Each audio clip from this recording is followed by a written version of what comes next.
Olha eu aqui para mais um vídeo do nosso canal para falar sobre o quê? Hoje vamos falar sobre reciprocidade materna. Você é mãe? Você já passou por situações onde você se sentiu julgada ou pouco acolhida? Bem-vindo ao clube. Eu também sou mãe de dois. Um garotinho que vai fazer 12 anos agora em setembro e o outro que faz 8 anos agora em setembro. E também, atendo muitas mulheres que também estão aí vivendo uma maternidade com muita culpa e muitos questionamentos. E aí a ideia desse vídeo de hoje no canal é trazer, para a gente, de forma humana e generalizada, a importância da gente refletir antes de apontar o dedinho, para a mãe que está do lado. Muitas vezes, de forma inconsciente, você que se sente julgada, pode ser aquela que está apontando o dedão para alguém sem perceber. Infelizmente isso pode acontecer. Mas antes de eu continuar, curte esse vídeo, mulher, curte, compartilha. Porque se você não curtir esse vídeo, o YouTube ele não vai mandar esse vídeo para você e ele não vai distribuir esse conteúdo. E a gente que é produtor precisa que o conteúdo seja distribuído para que a gente possa produzir mais e mais conteúdo de qualidade para entregar para você. Além de ativar o raio do sininho. Não esquece, pelo amor de Deus. Agora, como você, que é essa mãe que está aí nesse lugar de se sentir julgada, pode ser aquela que está julgando. Veja, o nosso cérebro ele é um danadinho.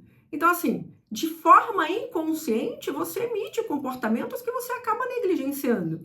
Então, muitas vezes, de forma inconsciente, para se sentir um pouco melhor ou para se sentir com um pouco mais de poder, porque sim, isso é humano, a gente tem essa necessidade em algum grau, de forma automática, você pode ser aquela que acaba questionando muito a maternidade do outro, acaba pontuando em excesso, às vezes, o erro da mãezinha que está do seu lado. Não que você não possa fazer isso, não que você não possa alertar, na verdade é muito importante, porque a gente, só vai conseguir consertar os erros e as falhas dos nossos filhos se isso chegar até nós. Então, o olhar do outro é importante para que a gente enxergue além, do que a gente está vendo. Só que, às vezes, você pode estar pontuando em excesso, E esse excesso pode ser o seu eu, o seu ego aí dominando a situação e você não está percebendo.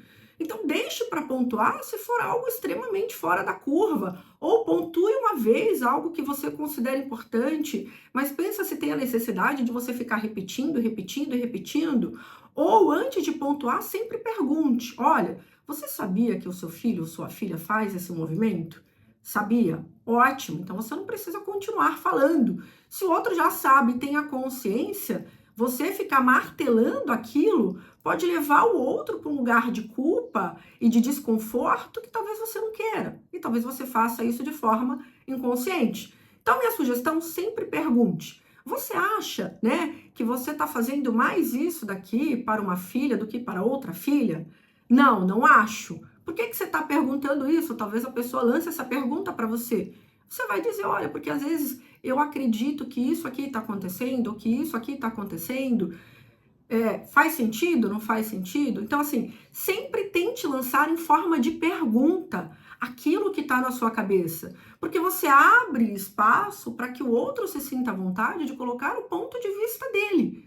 Porque muitas vezes, quando você já chega pontuando, a probabilidade do outro se sentir mal vai ser enorme. Então, assim, a minha sugestão, tente sempre levar, seja o que for, em forma de pergunta. Porque quando a tua cabeça já transforma aquilo em verdade absoluta, porque você observou, você viu, então aquilo já se tornou uma verdade para você. Quando você levar isso para a pessoa, você vai levar exatamente nesse tom. E não é bacana. Você pode se perder dentro dessa verdade que você cria. E isso é perigoso, porque a nossa cabeça, ela é feita para criar. E ela cria a partir das nossas crenças. Então, muitas vezes, o que você está criando não é só com base no que realmente está acontecendo. Você mistura aquilo que você está vendo, aquilo que você tem dentro de você, a sua história, a sua vivência. Eli, mas o psicólogo não faz isso também? Então, na verdade, a gente é treinado, quando fala-se da neutralidade terapêutica, é exatamente isso. A gente é treinado por muito tempo para deixar as nossas pré-concepções da porta para fora. A gente faz isso 100%? Impossível. Mas um bom profissional consegue fazer isso numa porcentagem bem significativa. Até porque senão isso vai atrapalhar o trabalho do psicoterapeuta, Agora você é uma pessoa comum e mesmo a gente também, de forma automática pode permitir que as nossas crenças e convicções obstruam, né, ou contaminem de alguma forma aquilo que está sendo visto. Agora, a probabilidade é muito maior para você que não faz esse treino. Só que você cria, né, a certeza absoluta de que não, você não mistura as coisas, mas você mistura. Isso é uma condição humana, porque de maneira natural o nosso sistema vai fazer isso, entende? Então existe um treinamento para que isso não ocorra. Como você não fez esse treinamento, então provavelmente o teu sistema simplesmente no automático vai fazer o que ele sabe fazer, que é misturar o que é seu com o que é do outro, tá? Então assim, respira, dá um passo para trás e pensa que como mãe, né, como humano, você pode misturar as bolas e você pode invadir o espaço do outro. Você pode entrar nesse lugar de julgar sem perceber. Então, eu quero te ensinar a técnica básica da pergunta. Eu preciso que você, a partir de agora, tente, já que você tem a intenção de não ser uma mãe julgadora, condenatória, que você exercite sempre levar, seja o que for que você construiu, em forma de pergunta. E não se esqueça que aquilo que você vê é só um fragmento da história, né? Eu lembro quando eu não tinha filho, que eu ia no mercado e às vezes eu via aquela mãe brava, brigando, não sei o que, no mercado. Eu olhava e falava, meu Deus, tadinha dessa criança, que mãe nervosa, que mãe raivosa, né? Enfim, também tem um histórico aqui de pouco cuidado da minha infância, então eu já projetava ali. E aí eu me tornei mãe. E não que isso tenha se tornado mais justificável, mas de alguma maneira eu criei um olhar mais humanizado para aquela mãe, porque eu entendi o que pode estar por detrás daquele comportamento. E antes de me tornar mãe, eu me tornei psicóloga, o que obviamente ajuda, né, a gente a desconstruir algumas coisas. Mas usando aqui só o meu ponto de vista humano, materno, para a gente tentar se igualar aqui, né, que é essa ideia, como mãe, a minha visão também para aquela mulher mudou. Porque, caramba, ela pode estar cansada, aquela criança pode ter sido teimosa o tempo inteiro com aquela mãe, entendeu? Ela tá tendo que ir no mercado com aquela criança, com outra de cola, aquele vucu-vucu, o outro desobedecendo pela 15ª vez. Às vezes a doçura dela vai se perder ali, né? Por um fragmento de tempo, aquela doçura vai embora, vai pro brejo e aparece ali um eu mais raivoso, mais estressado. E aí acontece de eu olhar justo para aquele fragmento, né? Ou talvez sempre que eu a veja, ela está, né, naquela situação de mais estresse, de mais... Mas assim, mesmo assim são fragmentos. Mesmo que eu a veja 5 vezes por dia, você concorda que de 24 horas ainda são fragmentos. A gente não sabe o momento que aquela mãe põe a filha para dormir, a gente não sabe como é o momento do café da manhã daquela mãe e filha, ou mãe e filho, a gente não sabe como são os finais de semana, a gente não sabe. Então assim, cuidado, porque seja o que for que você enxerga, de onde quer que você esteja, ainda são fragmentos. E sim, esses fragmentos podem ser cruciais para que você ajude a outra mãe orientando. Lembre-se disso na hora de levar a sua orientação, a sua sugestão ou seu questionamento. Lembra que seja o que for que você tem para entregar para essa mãe, foi algo que você construiu na base de análise de fragmentos, né?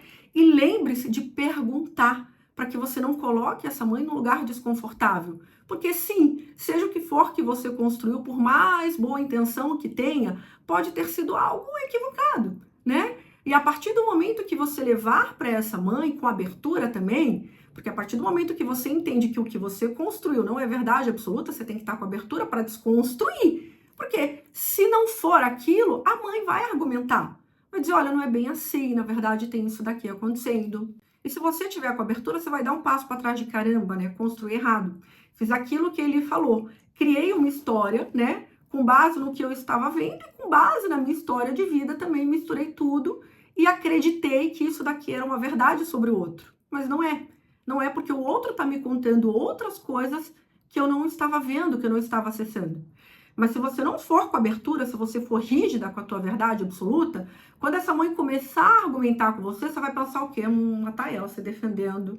Lá tá ela com dificuldade de ouvir o que eu tô falando. E muitas vezes não é isso. Pode ser isso também, né? Pode ser que ela não traga argumentos tão fidedignos para contestar o que você criou. Mas pode ser que ela traga. E às vezes você não tá com abertura. O que eu quero que você entenda é que ser humano é muito mais complexo do que as pessoas acreditam. Então, não é só isso ou aquilo. Se fez isso, é porque é isso. Se fez aquilo, é porque é aquilo. Não. Isso são crenças que as pessoas criam para acreditar que conhece a humanidade do outro ou que conhece a própria humanidade. Por isso que está todo mundo se perdendo, todo mundo acha que se conhece. E aí fica todo mundo perdido dentro desse egocentrismo aí, dentro dessa crença egocêntrica. Mas o melhor lugar que a gente pode estar é aquele de dúvida. De que, peraí, será que eu não estou errando aqui? Será que eu não tenho que dar um passo para trás? Será que eu não posso levar isso em forma de pergunta para não agredir? Será que isso que eu estou criando não é mais meu do que do outro? Deixa eu tentar levar da melhor forma possível. E isso é um movimento empático. Quando eu entendo que eu não sou dona, né, absoluta do saber e que eu posso estar errado. Entende? Eu espero que esse vídeo, de alguma maneira, te auxilie nesse processo de praticar, né, uma maternidade mais recíproca e mais empática. E que a partir daqui você lembre que, como humana, você também pode estar nesse lugar de julgar, de apontar e não estar percebendo isso. Então você precisa se monitorar. Não, eu não faço isso. Faz. Faz. Faz porque isso é uma condição humana, né? E você não tem a obrigação de saber tudo. Como eu falei, sei lá, né? Os psicólogos aí, eles praticam, deveriam ter praticado toda uma técnica para aprender a dissociar esses pensamentos. Você não aprendeu essa técnica, e mesmo aprendendo a gente falha, tá bom? Então assim, tá tudo bem, isso é humano, mas eu quero que você se permita duvidar de si mesma. Dá um passo para trás, porque é a partir daí que começa um nível maior de autoconhecimento, né? E de compreensão melhor do outro, quando a gente se permite duvidar da gente mesmo, em vários aspectos. Beleza? Bora! Você consegue. Tamo juntas. Espero que tenha te ajudado. Compartilha e vamos se ver no próximo vídeo desse canal. Beijo!